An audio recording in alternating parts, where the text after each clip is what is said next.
Voilà, là, je pense que ça marche bien. On va prier le bon Dieu que, que ça Ouais, ne s'éteigne pas, ouais, c'est ça. que ça ne saute pas. Ouais. On va faire attention. On va essayer d'attendre un peu les gens, puisque Ouais, beaucoup étaient sur Instagram.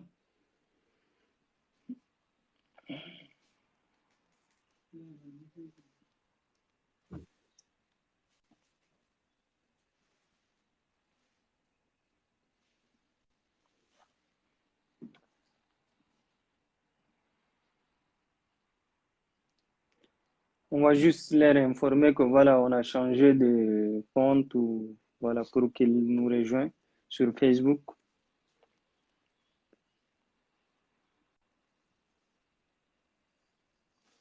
N'hésitez pas à partager le live avec, dans les groupes avec vos amis afin qu'il touche plus de gens.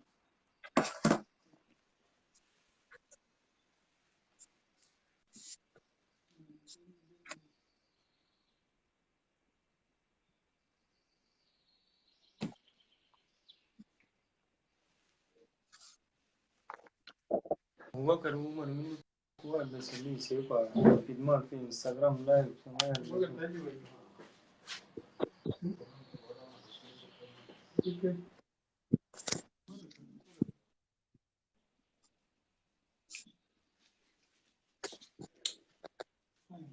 Marwan, Oui, ne quitte pas, je vais juste leur informer, voilà, passer il n'y a pas de souci, il y a pas de l'information. souci. Ok.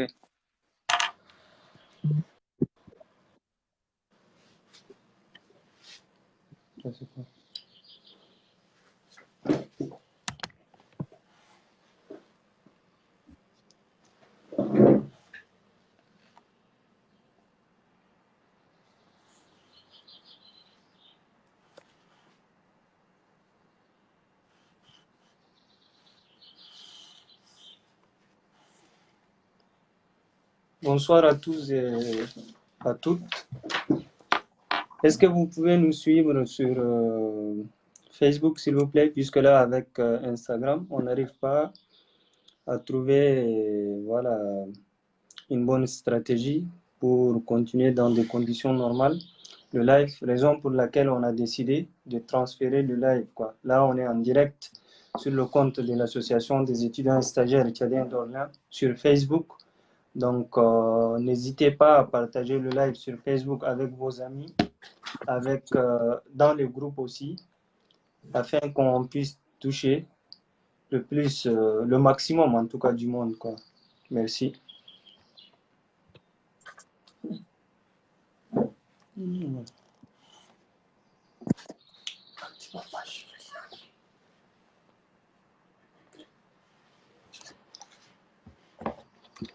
Notre page Facebook, c'est juste étudiants tchadiens d'Orléans, quoi. Donc, normalement, vous pouvez la retrouver facilement.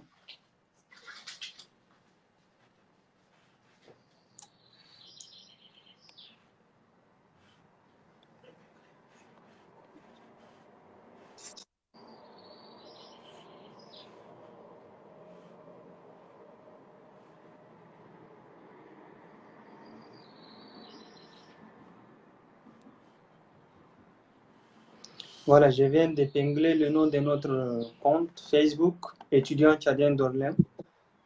Désolé, hein, franchement, on n'arrive pas, voilà, à nous en sortir avec Instagram. Ouais, c'est moi qui m'en La raison- excuse. Je pense ouais, qu'il y a beaucoup de dysfonctionnements de ma part. ouais.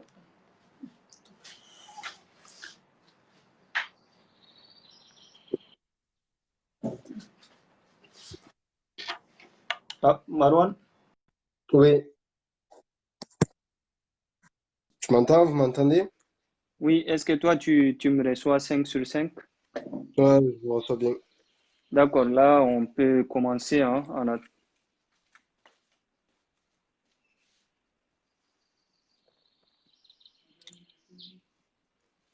donc, on va commencer avec la présentation. Comme tout à l'heure, on l'avait fait, mais ce n'était pas fini. Tu vas juste nous faire un bref aperçu du thème et ensuite, on pourrait enchaîner avec les questions et tout. Ouais, bon, alors je reprends pour celles et ceux qui n'étaient pas sur le live Instagram et ceux qui ont dû subir les problématiques de connexion et tout ça. Donc, du coup, je m'appelle Marwan Mouad, je suis membre du bureau national de l'UNEF, l'Union nationale des étudiants de France, le syndicat étudiant. Et je fais partie aussi de la commission affaires sociales, donc en charge notamment de la question des étudiants étrangers et des problématiques qu'ils rencontrent afin de pouvoir les aider, les accompagner au mieux. Et en cela, je suis aussi du coup amené à m'attarder à la question de la mobilisation et enfin de la hausse des frais d'inscription euh, qui, euh, qui s'est produite du coup suite à une annonce par le Premier ministre Édouard Philippe en décembre 2018. Je mets mon téléphone en charge. En décembre D'accord. 2018, donc du coup, à ce titre-là, il y a eu euh, un plan qui a été annoncé. Ce plan s'appelle Bienvenue en France. Et Bienvenue en France prévoit notamment pour dynamiser l'attractivité universitaire de l'enseignement supérieur français, de mettre en place des frais d'inscription à hauteur de 2770 euros pour les licences et 3770 euros pour les masters. Il était aussi prévu pour les doctorants d'avoir 3770 euros de frais. Néanmoins, à la suite des différentes mobilisations, il s'est avéré que le gouvernement a rétro-pédalé sur la question des doctorants, mais pas sur la question des licences et des masters, qui sont toujours soumis à ces frais d'inscription aussi onéreux. Et du coup, je vais essayer de rapprocher le téléphone, peut-être, si vous m'entendez mal. Du coup, on s'est retrouvé avec cette annonce et on a été amené avec l'UNEF et avec tout un tas d'autres associations à s'engager contre cette hausse des frais d'inscription et par différents dispositifs et recours auxquels on aura l'occasion d'expliquer au fur et à mesure du live. D'accord. Merci quand même pour cette présentation rapide du thème, en tout cas qui s'intitule La hausse des frais d'inscription, quel avenir en France pour les étudiants étrangers hors Union européenne. Donc, comme tu viens de le souligner, est-ce qu'on peut considérer que les différentes mobilisations associatives et syndicales ont porté leurs fruits, étant donné que les doctorants qui étaient initialement concernés par la hausse des frais d'inscription ne s'acquitteront finalement pas de ces frais Alors, oui, on peut mettre en avant les mobilisations qui ont eu lieu déjà ben, dès la première date, à savoir le 1er décembre 2018. Donc, on a été assez réactifs. On a d'emblée mis en avant les problématiques que nous allions rencontrer. Donc, on a aussi fait en sorte de sensibiliser au maximum. Il faut aussi rappeler le travail d'un certain nombre de membres d'universitaires, du coup, au-delà des associations étudiantes et des syndicats étudiants, il y a aussi des membres des universités qui sont mobilisés, qui ont fait en sorte que, notamment, on puisse progresser pour les doctorants et dans le même temps aussi de mettre en place différentes recherches pour sensibiliser sur la question. Par contre, force est de constater que cette mesure, elle est toujours en place sur le plan du gouvernement, sur le plan national, et auquel on tend, nous, à continuer du coup notre mobilisation, puisque malgré la mobilisation et l'aspect unanime euh, que rencontre cette mesure sur le fait qu'on ne saurait la tolérer, que ni les universités ni les étudiants ne sauraient la tolérer ni l'accepter, ben, cette mesure elle est toujours en place. Donc on est amené à avoir sur l'année passée cette mesure qui, malgré le fait qu'elle ait été mise en place, près de 73 universités ont renoncé à l'appliquer. de façon complète ou partielle. Parfois, c'était que pour les licences, parfois, c'était pour les masters et parfois, c'était pour les deux à la fois. Et donc, on a quand même euh, la communauté universitaire qui est d'accord avec nous, à sa très grande majorité. Et on a malheureusement un certain nombre d'universités qui continuent à l'appliquer. Donc, je pense notamment à Orléans, je pense Oui, notamment à Lille, je pense notamment à Paris certaines 2. universités de Paris, comme Ouais, Assas. ouais, Euh, donc, ces choses-là ne sauraient être acceptées encore. Et c'est pour ça que nous nous engageons tant sur euh, le local, sur l'ensemble des universités que compte la France, mais d'accord. aussi sur le national, sur une mobilisation nationale auprès du ministère, auprès des différents lieux d'écoute et de décision pour D'accord, faire changer les choses. ça marche, d'accord. Est-ce que là, tu peux nous parler rapidement de la bataille judiciaire, hein, on peut l'appeler ça comme ça, engagée entre les organisations syndicales d'un côté et le Conseil d'État? Oui, alors effectivement, là, la bataille qui a été lancée, c'est une bataille juridique. Mhm.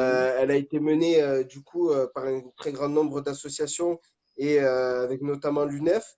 Et donc à ce titre-là, on a été amené à défendre du coup notre opposition sur le plan juridique à cette mesure. Donc dans un premier temps, par le biais du Conseil constitutionnel qui, avec une QPC, une question prioritaire de constitutionnalité, sur la question notamment de la modicité, de l'égalité de ces dix droits, a attesté qu'effectivement, les frais d'inscription pour les étudiants étrangers devaient être modiques Oui, et le caractère d'égalité entre les étudiants devait se faire sentir, et, enfin, se mettre en œuvre.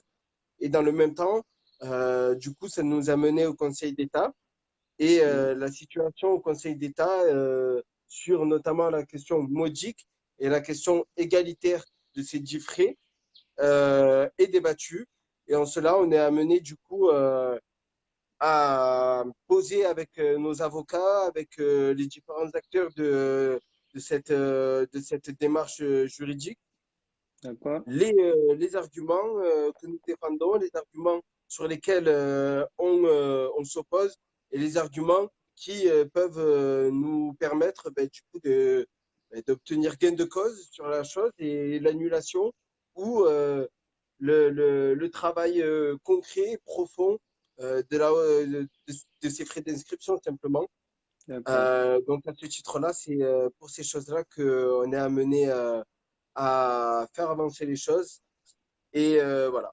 Donc, du coup, là, on est sur les débats au Conseil d'État. D'accord. Là, récemment, les organisations syndicales étaient devant le Conseil d'État, rappelons-le, le 12 juin. Le rapporteur public avait incité le Conseil d'État en quelque sorte à appliquer, en tout cas, cette mesure gouvernementale, alors que les organisations syndicales, elles, ont voilà, exposé de façon mathématique leurs arguments afin que le Conseil d'État ne suivent pas les conclusions du rapporteur public. Est-ce que là, on peut dire qu'il y a quand même de l'espoir? De l'espoir, oui, il y en a toujours. Si on s'engage dans une démarche juridique, c'est parce qu'on est convaincu de nos propos, on est convaincu de ce que nous défendons, on est convaincu que cette chose n'est pas conforme à ce qu'on attend et elle n'est pas conforme aux règles établies en France, n'est pas conforme à l'idée et à ce qu'est l'université en France. Donc, effectivement, c'est évident que sur cet aspect-là, on se doit de toujours avoir espoir. Ensuite, comme tu le disais, le rapporteur public a mis en avant un certain nombre de choses qui est très proche de ce que des arguments du gouvernement et tout ça. Donc, effectivement, celui-ci par le biais de l'égalité, admet que ben, c'est tout à fait égal, puisque ça ne déroge pas au principe d'égalité de mettre des frais d'inscription différenciés, et notamment parce que dans un certain nombre de services publics il y a quelque chose d'assez évident, c'est que beaucoup de services publics mettent en avant les nationalités et donc les différenciations de traitement par rapport aux nationalités. Donc ça existe dans différents services publics et c'est pour ça que le rapporteur public a mis en avant le fait que c'était égalitaire. Voilà, D'accord. au moins pour cet aspect d'égalité entre les Français et les étrangers, c'est ce point-là qui fait divergence par rapport à nous, parce que nous, on pense que c'est totalement inégalitaire. Et le rapporteur public, malheureusement, a soutenu ça. Euh, à voir si les arguments soutenus par le rapporteur public vont être retenus et du coup seront appuyés par le Conseil d'État. Ouais. Ensuite, un autre aspect qui nous est assez important, qui est assez important pour nous, c'est l'aspect modique, puisqu'il a été théorisé, enfin, il n'a pas été théorisé, mais il a été défendu par le Conseil d'État. Et effectivement, nous aussi, nous défendons l'aspect modique. Et sur l'aspect modique, il y a une chose assez claire, c'est que, en fait, selon eux, Oui. selon le rapporteur public, Oui. ces frais d'inscription correspondent à un tiers des coûts de formation. Et donc, de fait, par rapport à cette donnée-là, ils considèrent simplement que c'est du coup modique Oui. que de mettre en place de tels frais d'inscription, puisque ça ne représente que un tiers euh, des, euh, de ces frais-là, des frais de scolarité. D'accord. Le Conseil d'État, quand il avait consacré le principe de gratuité de l'enseignement supérieur, avait tout de même émis une réserve selon laquelle il revient de droit au gouvernement de fixer les frais d'inscription de scolarité qui doivent être des sommes modiques. Ça, c'est l'expression propre au Conseil constitutionnel. Et est-ce que cela reviendrait à justifier quand même la multiplication par 16 des frais d'inscription des étudiants étrangers qui sont pour la plupart issus des pays pauvres? En fait, là aussi, la gratuité, en fait, lorsqu'elle a été sacralisée, elle a été sacralisée avec une certaine démagogie, puisqu'on entend bien par là une certaine mise en place de frais d'inscription pour décider simplement de pour les différentes mesures, enfin pour les différentes mesures d'accompagnement et tout ça. La D'accord, gratuité, dans le fond, elle est consacrée. Par contre, les frais d'inscription doivent correspondre notamment aux frais qui sont engagés pour inscrire l'étudiant, pour l'accompagnement de ces étudiants, que ce soit les démarches administratives et tout ce genre de choses. Donc, c'est ça, en fait, la différence. Ça veut dire que ça reste quand même gratuit. Néanmoins, il y a la question qui est essentielle, c'est l'accompagnement, l'inscription et tous les différents dispositifs qui sont mis en œuvre par étudiant et donc qui doivent être payés par l'étudiant. Donc, ça c'est pour ça que nous, on s'accorde à dire 170 euros, c'est ouais, des frais modiques. ouais, 170 € correspondent à un certain nombre de choses qui sont notamment l'aspect de l'inscription, les différents trucs, les données qui sont mises en œuvre et tout ça. Et 2700 € serait du coup le plus, mais qui conviendrait à quoi? S'il convient à un meilleur accompagnement, un meilleur accueil, on aurait à justifier au moins ces frais d'inscription. oui, Or, là, la question, elle est que il n'y a aucun accompagnement, aucune chose qui est mise en œuvre pour les étudiants étrangers qui payent de telles sommes et qui n'ont rien en retour. Et en plus de ça, malheureusement, force est de constater une chose, c'est que ces frais d'inscription ont été posés et c'est aux universités d'assumer le manque à gagner s'ils font des exonérations. Donc, ça veut dire que l'État, dans le budget et donc dans les subventions qu'ils allouent aux oui, universités, du oui, coup, mettent mettre en avant le fait que les frais d'inscription sont mis en œuvre pour l'ensemble des universités. Et si les universités ne veulent pas les percevoir, c'est de leur faute. Et donc, du coup, l'État ne payera pas. D'accord. Donc, voilà, ça fait un trou, Ouais, simplement.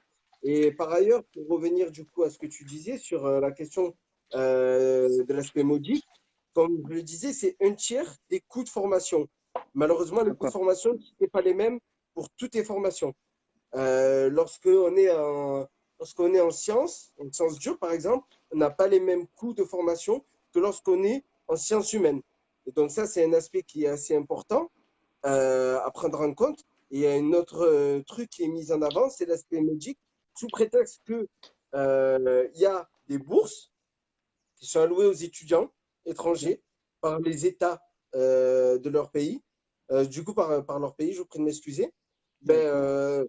cela, cela laisse entendre qu'ils peuvent, du coup, payer ces frais d'inscription, qui peuvent être amenés à les accompagner, à les aider.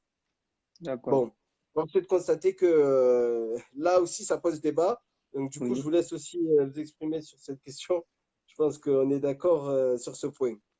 Ouais, bon, en droit, par exemple, une notion peut être soumise à différentes interprétations. Pour moi, quand le Conseil constitutionnel parle des sommes modiques, je ne pense pas que voilà, ces sommes s'élèveraient à 2 770 € en licence et 3 770 € en master. Puisque, par exemple, au Tchad, le SMIC est inférieur à 100 €. Comment peut-on comprendre qu'un parent qui, par exemple, dépense moins de 100 € par mois pourrait voilà, envoyer de l'argent à son fils qui se retrouve ici en France et voilà, il ne peut pas de facto financer ses études, quoi. Et là, avec la crise, c'est un peu plus difficile qu'avant.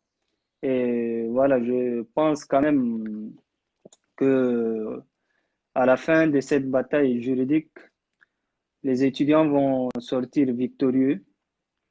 Et voilà, c'est tout ce que j'ai à dire. Et après, si par exemple tout le monde sait que la France est quand même le cinquième pays le plus attractif, après en tout cas les quatre pays qui sont les États-Unis et autres, et qui demeure le premier pays non anglophone le plus attractif. Et si on regarde ces données, est-ce que le plan bienvenu annoncé par Edouard Philippe ne constitue pas un risque pour l'attractivité elle-même? Oui, ben, ça, c'est intéressant ce que tu dis parce que nous, c'est un des arguments que nous défendons, notamment au Conseil d'État, c'est effectivement l'attractivité qui est faussée en fait. C'est admettre que on préfère avoir des étudiants d'un certain nombre d'endroits plutôt que d'autres. Donc, notamment, ça a été avancé par le Premier ministre qui, euh, qui n'a pas du tout hésité à l'admettre, à le dire que il souhaitait rassembler des pays tels que la Chine, tels que l'Inde, tels que les États-Unis, enfin l'hémisphère nord, quoi, simplement, au détriment de Oui, l'hémisphère sud.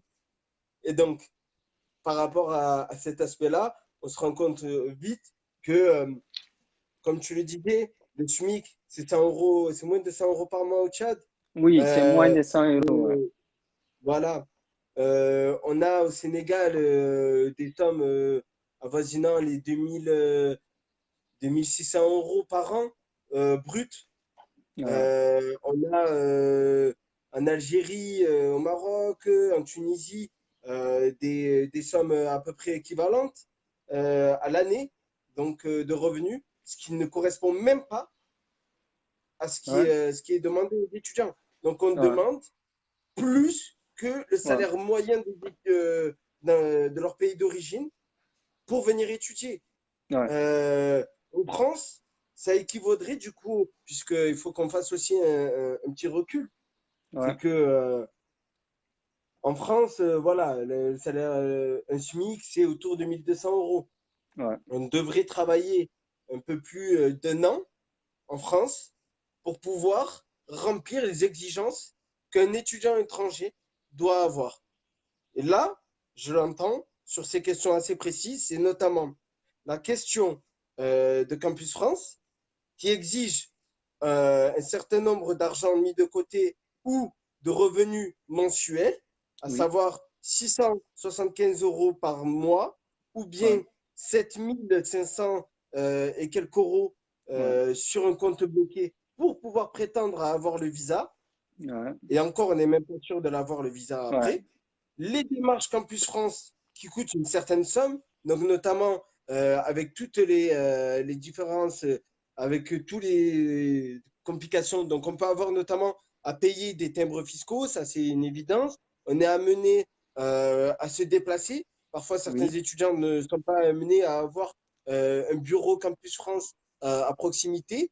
ouais, On a toutes ces choses-là qui peuvent parfois même d'explications de certains étudiants qui m'ont mis devant la fait accomplie que Campus France, juste ces démarches, ça leur avait coûté 1000 euros. ouais, En plus des 7000 et quelques qu'on leur demande. ouais, absolument. Et en plus des frais d'inscription qu'on leur demande. Donc on demande à des étudiants un peu plus de 10 000 euros. Voilà, Ouais, pour faire bref, pour faire concis, on demande 10 ouais, 000 euros. C'est une somme modique en réalité. C'est ça l'aspect absurde que nous reconnaissons pas. mhm, C'est pour nous, c'est totalement abject de demander une telle somme à des étudiants d'accord. étrangers, mais même à l'ensemble de n'importe quel étudiant, mais particulièrement à des étudiants étrangers, pour pouvoir du coup favoriser un certain nombre de pays au détriment d'autres, de mettre la tradition française de gratuité euh, au banc de notre volonté et de poser une question de compétitivité, d'attractivité et de vouloir ressembler à des pays qui ne sont pas les nôtres, de vouloir Ouais. ressembler à des systèmes qui ne sont pas les nôtres. Le système surtout anglo-saxon, quoi. Voilà, ça Effectivement, c'est. effectivement. Et donc, du coup, c'est sur cette base-là où on est totalement choqué de ce qu'ils peuvent soutenir. Et en ce qui concerne le rapporteur public, euh, c'est quelque chose d'intéressant. C'est que le rapporteur public ne retient pas euh, l'aspect économique de la personne, il ne Oui, retient que l'aspect universitaire. Donc ça veut dire que concrètement, 2700 euros, il les prend en compte que par rapport à l'université, il les prend pas en compte par rapport à la société. d'accord. Il n'admet pas que 2700 euros, c'est dans la société une somme importante. Il admet que 2700 euros par rapport aux frais d'inscription, je veux dire, par rapport au coût Ouais, euh, de formation, ben, effectivement, c'est peu. Donc, c'est pour ça que nous, on s'offusque aussi, puisqu'il ne, toutes les considérations économiques et les aspects que l'on peut avoir dans la société, donc notamment le fait d'être étudiant, le fait de ne pas travailler, du coup, le fait de venir de pays, pour beaucoup, avec d'énormes difficultés économiques et financières, avec des revenus très bas, très faibles, toutes ces choses-là, en fait, elles ne sont pas d'accord. prises en compte par le rapporteur public. Et donc, du coup, nous, notre travail au Conseil d'État sera aussi de faire prévaloir l'aspect social et sociétal et l'aspect exorbitant de ces frais par Mhm. rapport aux considérations qui sont notamment ben, les revenus des différents pays pour lesquels les étudiants sont originaires, l'aspect exorbitant qui sont demandés notamment par le biais de Campus France, et donc par le biais des différentes démarches et donc de tous les dispositifs qui font que énormément de coûts sont engagés et peu sont mis en avant par le rapporteur public et donc du coup on devra Ouais.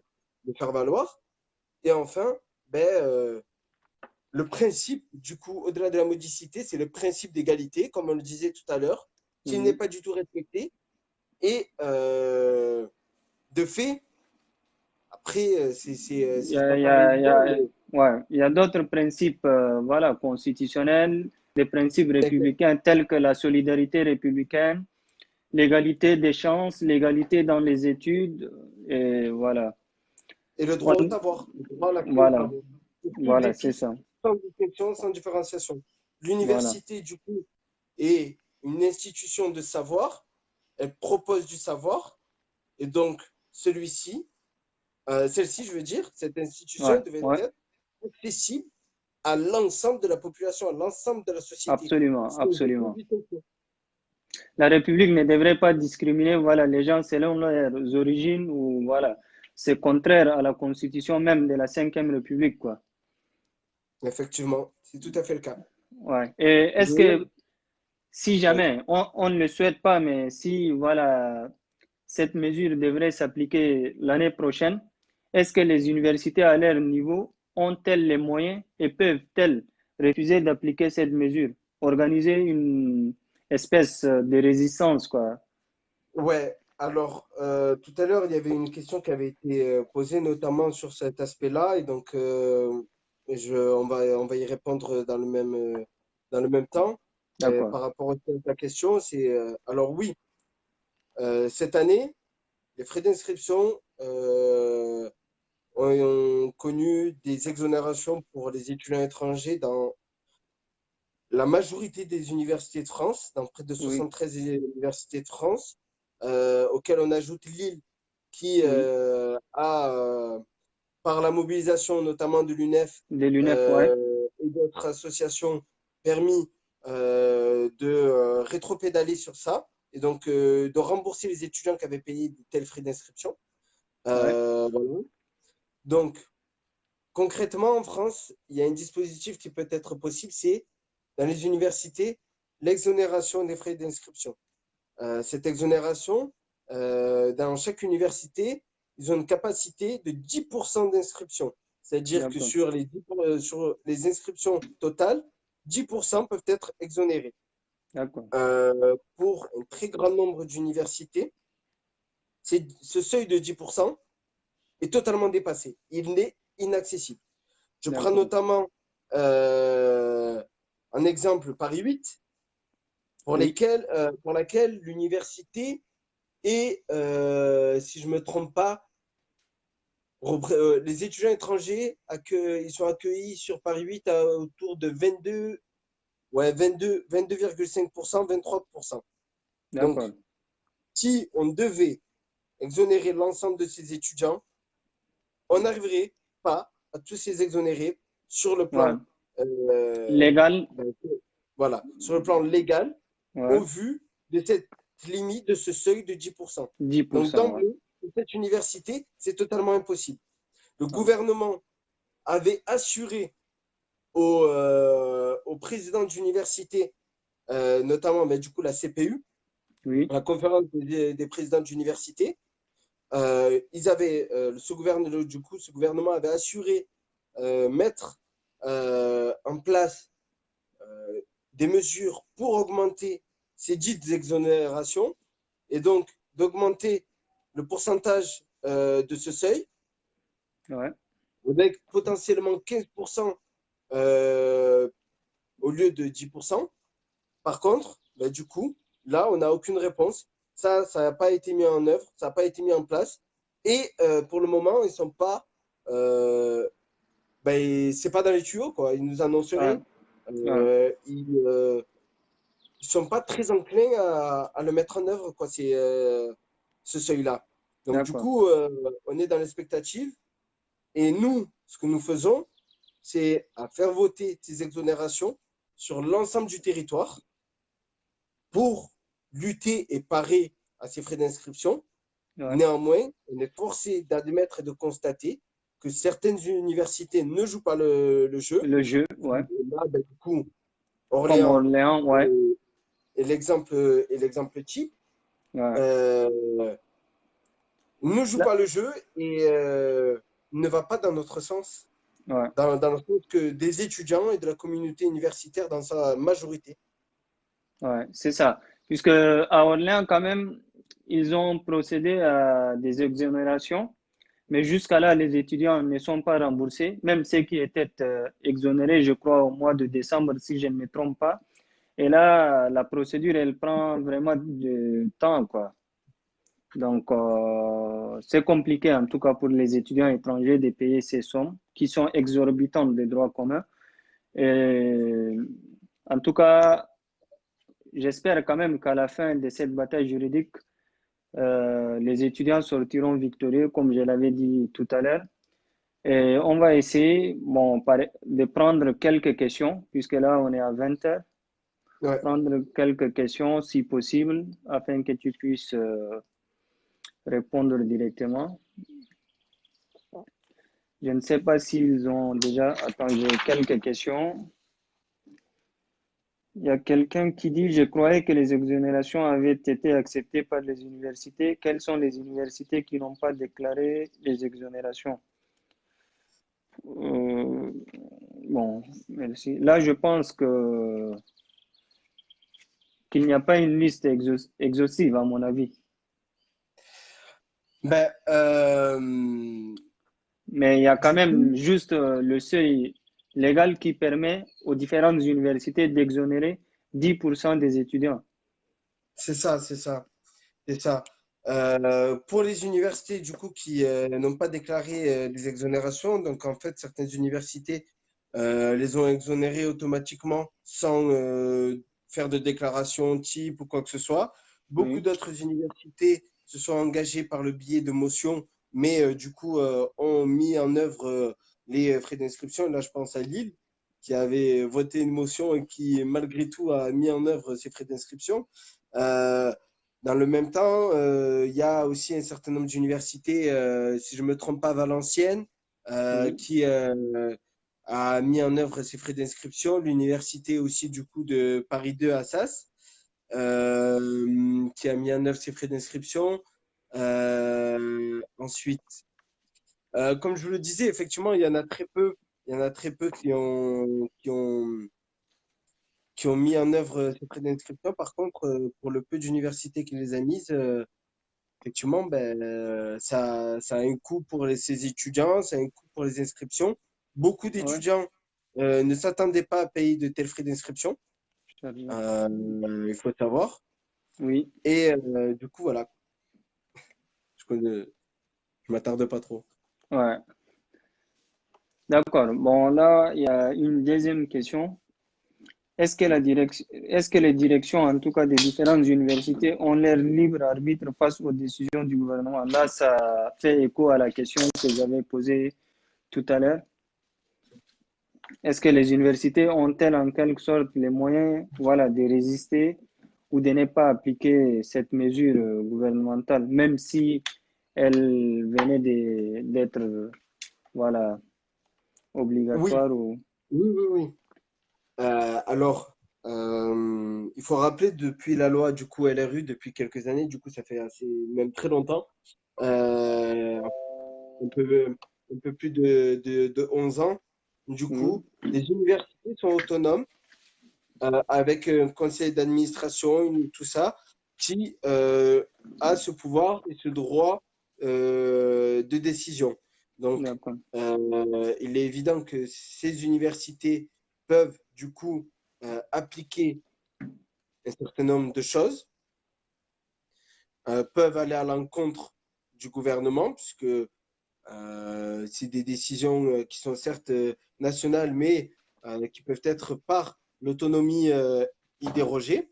Par contre, euh, il y a quelque chose qui a été mis en avant, c'est que les universités ne font pas non plus une totale opposition au gouvernement, Oui, puisque ça mettrait en danger notamment euh, leur, leur, leur financement, puisqu'il faut reconnaître aussi, c'est que c'est l'État qui, à sa grande majorité, finance les universités, à sa oui, très grande majorité.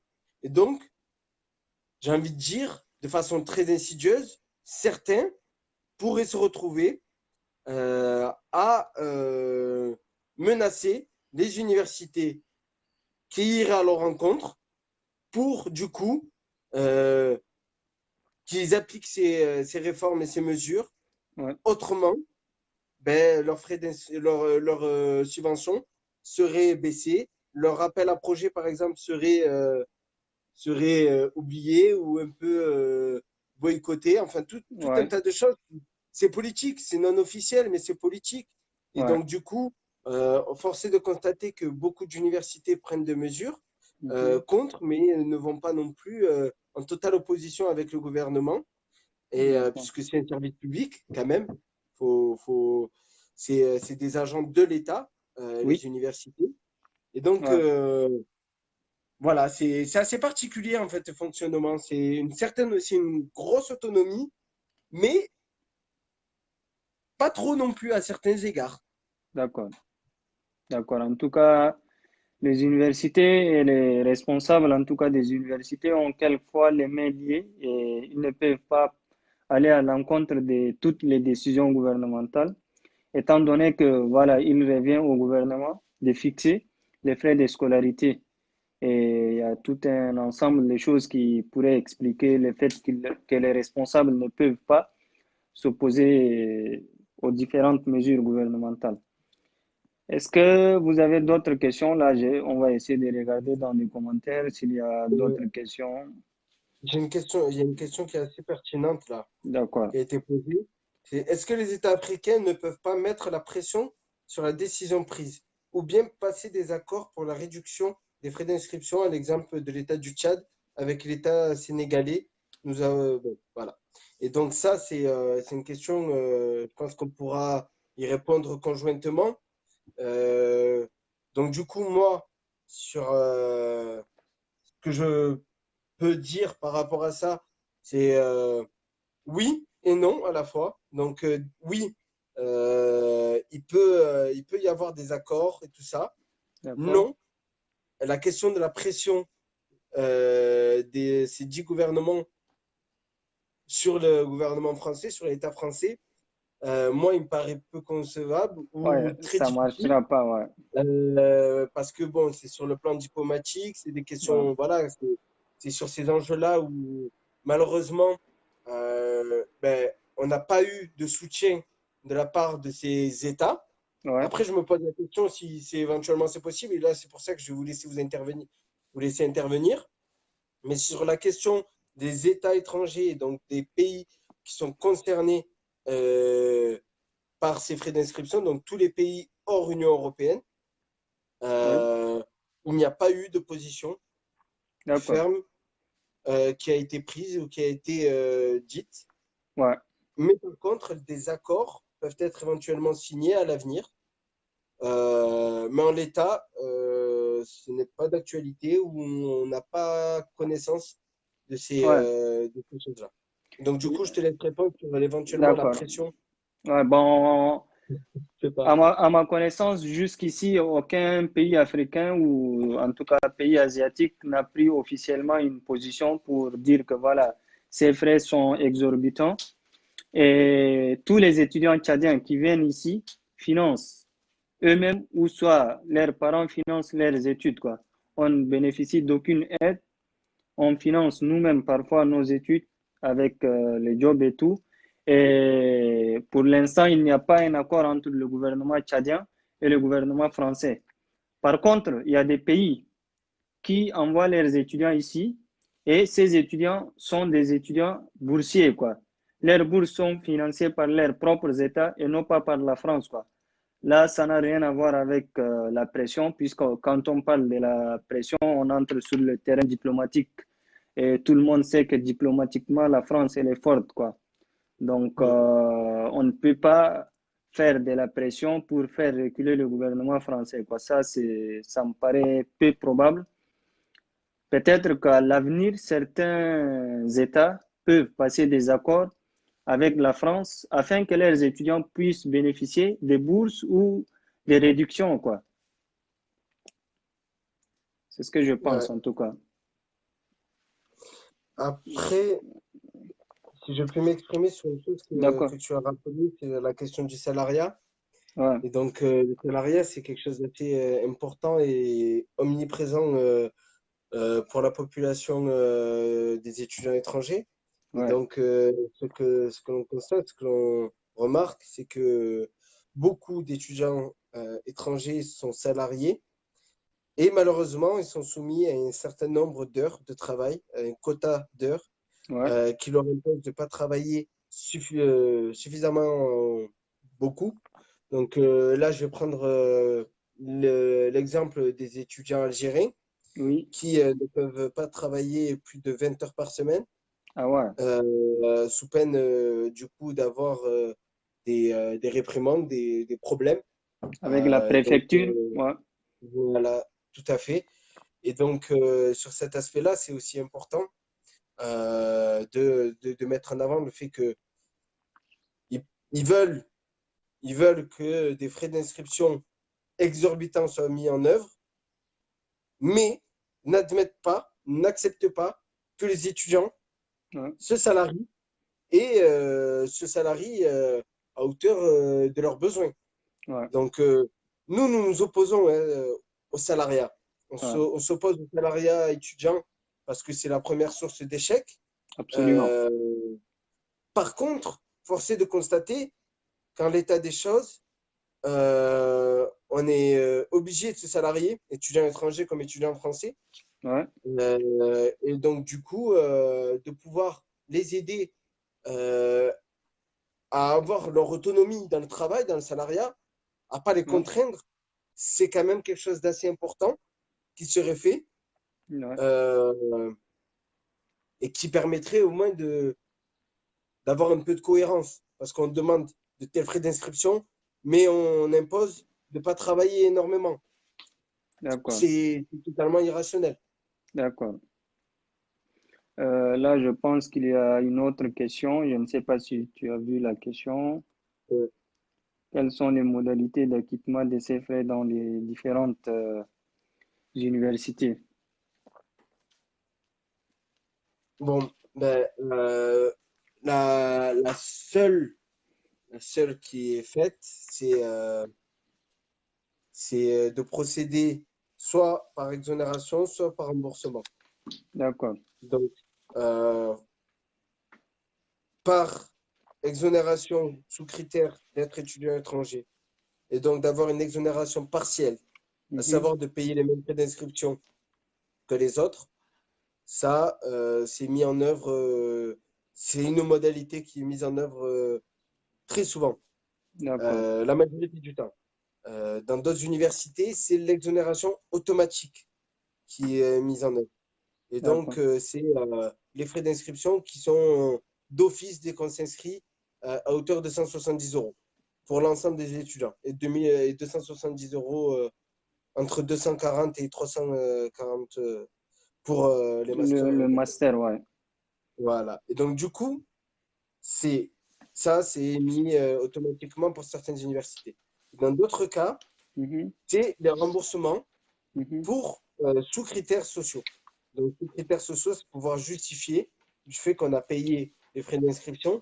Néanmoins, on demande à se les faire rembourser parce que on est dans une situation socio-économique assez compliquée qui ne nous permettent pas toujours de pouvoir bah, voilà, subvenir à nos ouais, besoins. Donc, du coup, le remboursement est une demande qui est faite et qui est opérée. Et malheureusement, euh, dans le cas de demande d'exonération ou de remboursement, on se retrouve parfois avec une énorme lenteur de l'administration. Ben, d'ailleurs, on doit pas les accuser de pas faire leur boulot, de mal faire leur boulot. C'est aussi les résultantes d'un manque d'investissement, d'un manque d'accompagnement des universités qui fait que même pour se faire exonérer ou rembourser, c'est très compliqué et que ouais. les travailleurs et travailleuses des universités sont aussi soumis à des difficultés. Donc voilà. Euh, Au moins, pour ne pas jeter la pierre sur ces personnes. Oui, Et du coup, voilà, c'est trois modalités, enfin, c'est deux modalités qui prennent différents aspects et différentes façons de se mettre en œuvre. d'accord. Il y a une autre question qui est assez importante, qui est posée par Monsieur Dialal, puisque même moi, je me retrouve dans cette situation, quoi. Les étudiants qui sont en licence et qui passent en master, est-ce qu'ils sont menacés en quelque sorte? Mais bon, je pense que là aussi, on n'a pas une réponse, en tout cas figée pour l'instant. Bah alors, officiellement, on est amené à payer, les étudiants étrangers sont amenés à payer des frais d'inscription lorsqu'ils changent de cursus. Ouais, C'est-à-dire que si vous voulez passer, si vous êtes en licence de droit, vous voulez passer en licence d'infocom ou d'AES ou de je ne sais quoi, vous devez payer des frais d'inscription. d'accord. Par contre, si vous passez aussi de licence à master, c'est notre cursus, Ouais, c'est notre truc. Vous êtes aussi amené à devoir payer ces frais d'inscription. Néanmoins, les universités, comme je vous l'ai dit, par rapport aux modalités et aux ouais, accompagnements qui ont été mis en œuvre par les efforts des étudiants dans leur mobilisation et aussi les efforts des universités qui ont consenti euh, à mettre en place ce que les étudiants réclamaient à minima, à savoir les exonérations. ouais. Donc, du coup, pour ceux qui passent en master à la suite d'une licence, ils peuvent aussi être exonérés. Mais normalement, ils sont amenés par le changement de cursus à payer des frais d'inscription. D'accord. Donc, je ne sais pas s'il y a d'autres questions ou non. Euh,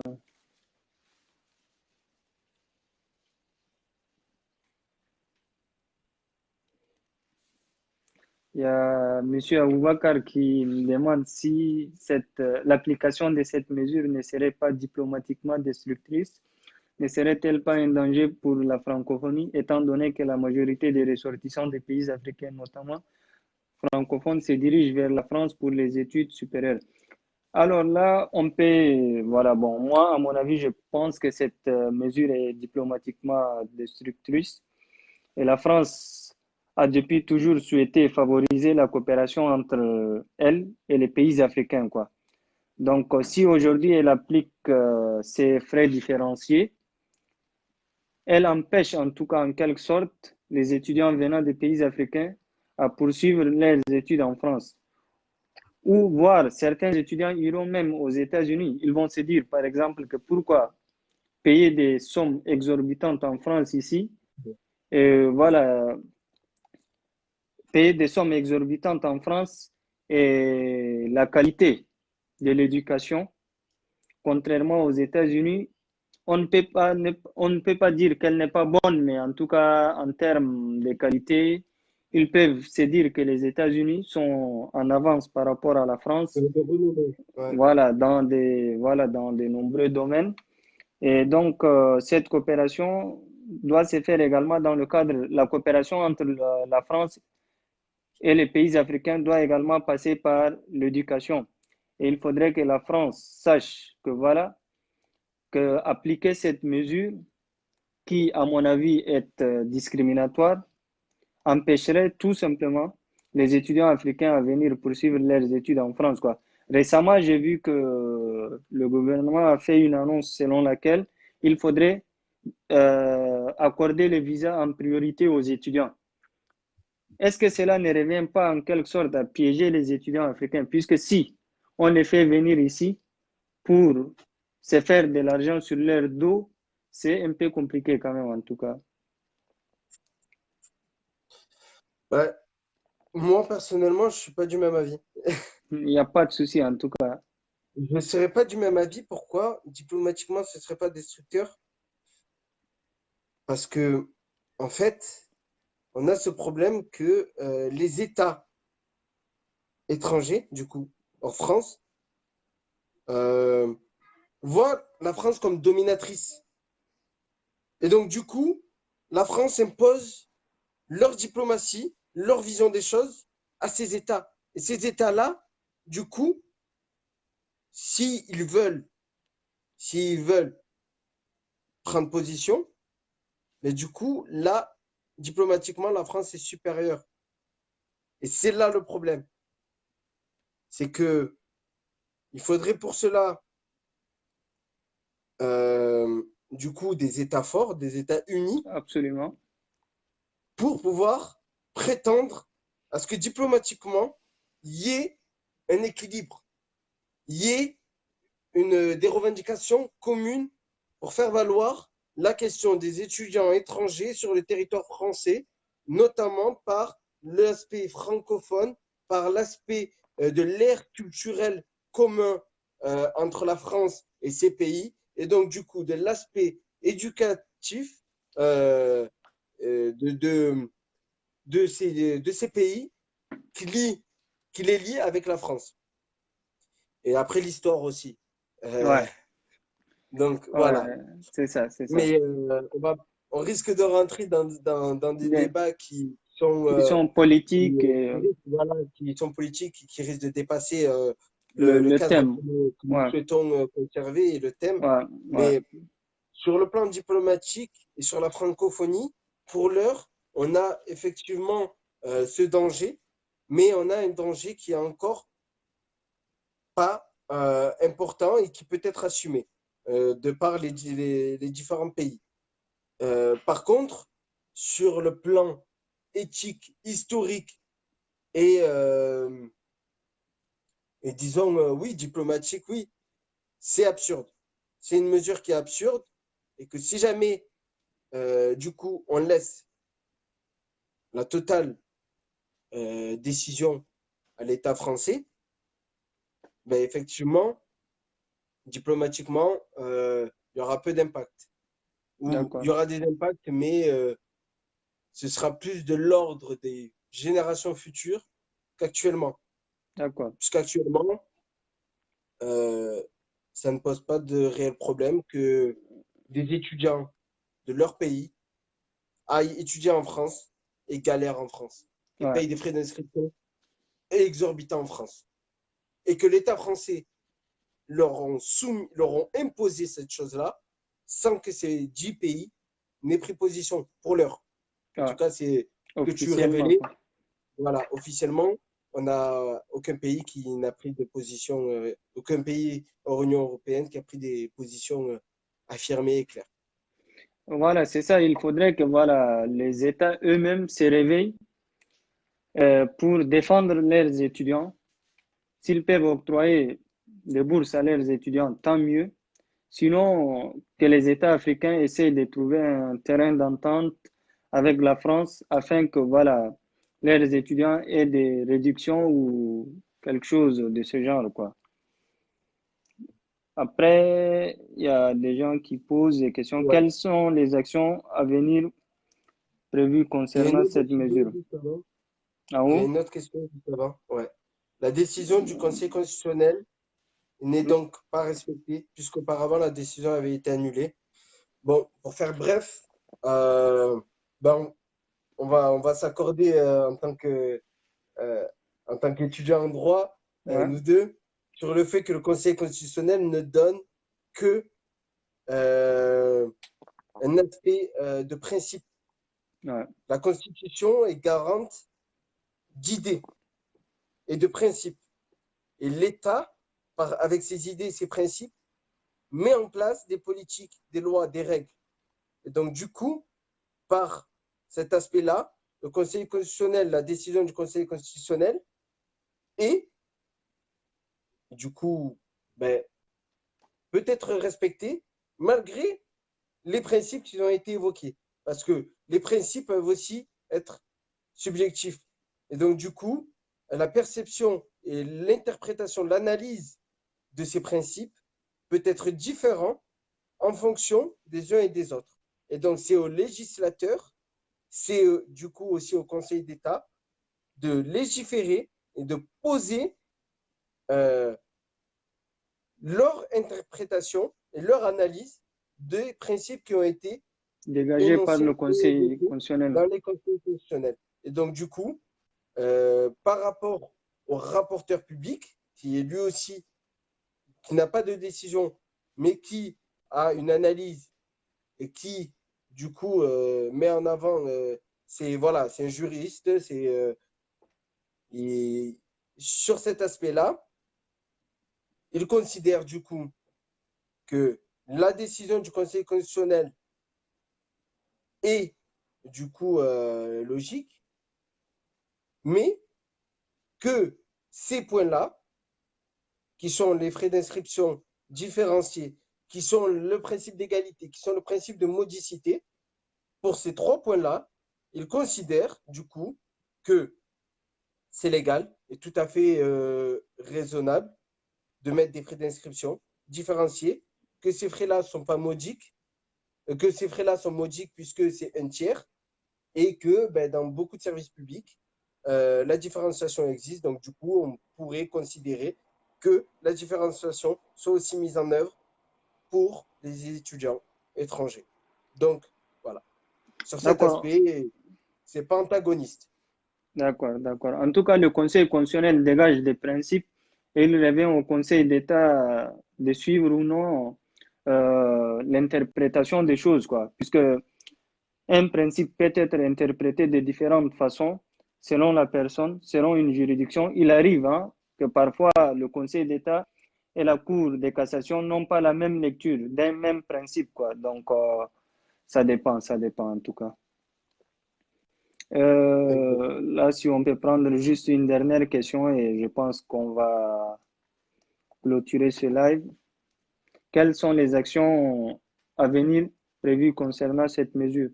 C'est une question posée par M. Bougoudi Abakar. Oh, Alors,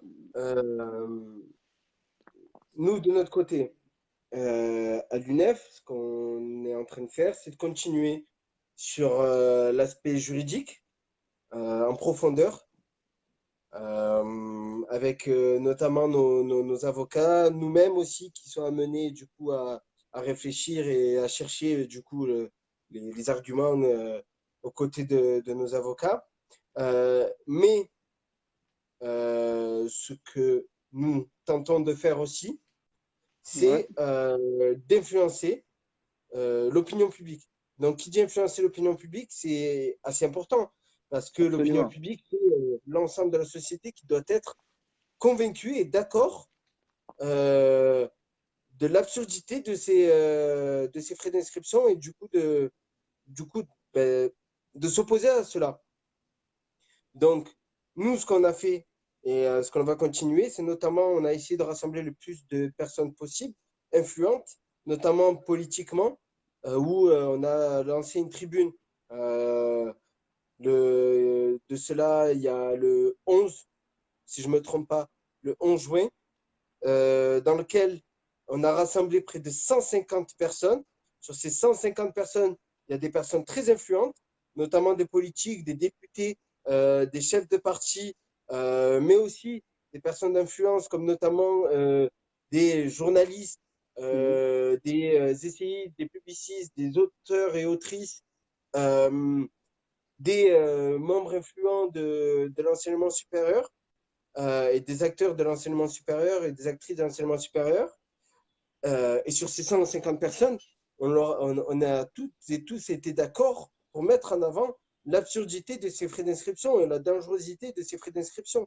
Et donc, Ouais, c'est sur ce point-là que nous, notre travail, il n'est pas encore fini et sur lequel on va devoir travailler et se battre d'arrache-pied pour que, du coup, l'ensemble de la société euh, fasse consensus et soit d'accord sur le fait que ces frais d'inscription ne sont pas tolérables. Et ça, ça passe aussi par l'évocation d'une chose simple, c'est que pour beaucoup d'entre nous, on a du mal oui, à se rassembler. Pourquoi? Parce que on se dit, oui, ça touche les étudiants étrangers, mais ça ne touche pas à nous. Et ça, c'est le plus gros des dangers. C'est, ouais, dans un premier temps, faire preuve d'égoïsme, ouais, euh, qui est très grave. Et dans un second temps, c'est faire preuve de crudité, de naïveté, ouais, d'énorme naïveté. Pourquoi? Parce que si l'on consent dès à présent à ce que les frais d'inscription pour les étudiants étrangers soient mis en œuvre, ça ne serait tardé que pour les étudiants français, la hausse des frais d'inscription soit marquée. Dans un premier temps, il a été quand même question d'avoir des frais d'inscription pour les étudiants français qui augmentent avec une indexation sur l'inflation. On a mhm, réussi pour cette année à ce que cela soit gelé. Ouais, Néanmoins, on considère quand même que les frais d'inscription pour les étudiants étrangers comme pour les étudiants français sont amenés à augmenter et sont considérés comme logiques d'augmenter. Et ça, si on part de ce principe de la logique que les étudiants français et étrangers aient des frais d'inscription plus élevés, cela nous mène droit vers l'un des plus gros dangers, qui ouais. est la non-gratuité de l'enseignement supérieur en France. D'accord, d'accord. En tout cas, merci hein, Marwan d'avoir répondu à notre demande Ben, et merci à vous, ça je fait profite plaisir. également pour remercier l'UNEF hein, qui mène depuis l'année dernière et depuis toujours un travail remarquable. L'UNEF a Merci. été toujours en première ligne dans, dans la lutte contre la hausse des frais d'inscription pour les étudiants étrangers. Même au niveau d'Orléans, l'année dernière, on avait essayé de batailler et tout. Donc, j'espère quand même qu'à la fin de cette bataille juridique, les étudiants voilà, vont gagner, sortiront victorieux et que tout le monde va payer des mêmes frais. Et je vais reprendre ici le slogan de l'UNEF, quoi. Mêmes études, mêmes droits, quoi. Donc, Exactement. voilà, merci, hein. Ben, merci pour l'invitation et je suis très honoré d'ailleurs Ouais, parce que merci. je j'ai pas pour habitude, mais Ouais, sincèrement aussi merci des efforts qui sont consentis de part et d'autre ouais, et ça fait plaisir de voir qu'il y a eu quand même tant de personnes qui ont assisté à ce live ouais, euh, et que beaucoup de personnes aussi portent de l'attention à cela. Et donc, ouais, du coup, vraiment, je pense, de façon unanime, je peux me permettre de dire que pour l'ensemble de l'UNEF, c'est aussi pour ce genre de choses, pour ce genre de situation qu'on, qu'on s'investit. On aide parce que absolument. on est conscient des problématiques et on n'attend rien en retour.